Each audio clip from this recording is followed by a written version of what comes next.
Leadership Academy Foundations of Medical Education video series. What does teaching fulfill that clinical practice alone doesn't? I feel like anybody who's going into medicine has that sense of altruism, right? That idea that you want to be giving back, you want to be helping others. And that can be fulfilled in clinical work. And there's a lot of fulfillment in thinking about the, knowledge and clinical skills that you've developed and helping a patient.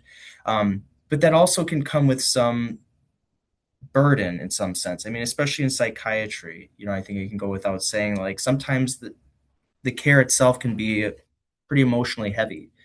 And so having an opportunity to maybe almost take a break from that and work with trainees and residents, it helps kind of reduce that cognitive emotional burden and shift that energy into something else that still feels like you're moving forward with that value of altruism because you're still helping somebody.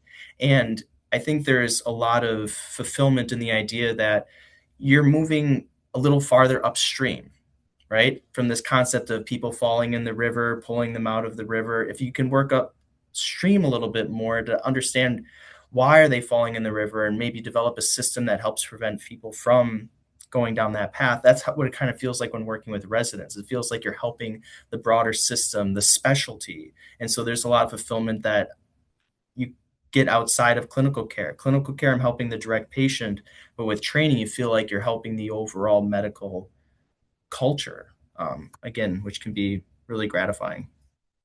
For me, it's hard to envision being in medicine and not having a teaching role because it hits so many parts of my pleasure in being a physician and also kind of my professional development.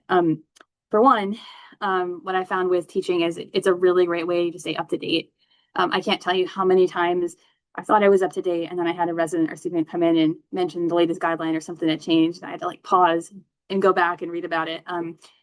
It also, for me, make sure that I really understand what I'm doing, because there's nothing like breaking something down and trying to explain to a learner why you're doing something or how some part of the body works and having to teach it. And it's definitely, for me, shown where I've had gaps in my own knowledge. It really, again, promotes lifelong learning because you're constantly reviewing subjects so that you can teach them to others. And then you're also kind of already exposed to lectures and case studies and case reviews and all those things that kind of keep your mind fresh. There's also I get a ton of fulfillment personally in watching folks grow. I think some of my favorite things, two favorite things is to see over my years as a clinical educator is one, seeing docs in the community where I train them, and even having friends or family members come and say, oh, I saw Dr. So-and-so. They said you were, part of their growth and how they became a doctor, and that's pretty neat. And the other is the learner that's struggling.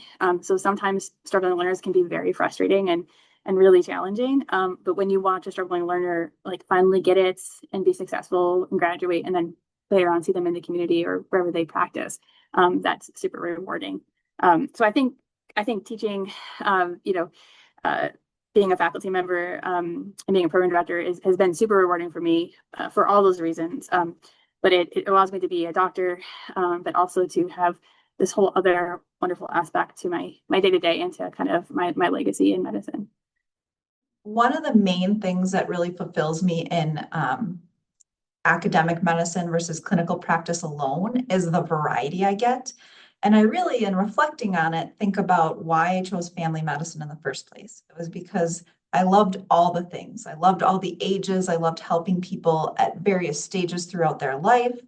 And in clinical practice, it's important, but you just kind of go through the motions every day. It's the same thing. And it felt just kind of like this wheel spinning, like there was never any true fulfillment. It was nice to help patients. I felt like I was helping my patients, but there weren't those moments where I got to see them in the hospital when they were, at their lowest. Someone else did that and took great care of them, but then they came back to me and I felt like I was missing out on those pieces of their story. So coming back to a position where I can do full scope family medicine, it's nice to be able to say to my patient, yeah, if you get worse and are in the hospital, I will be there to take care of you.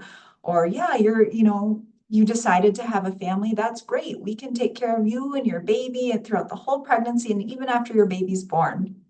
So I really missed that piece of it.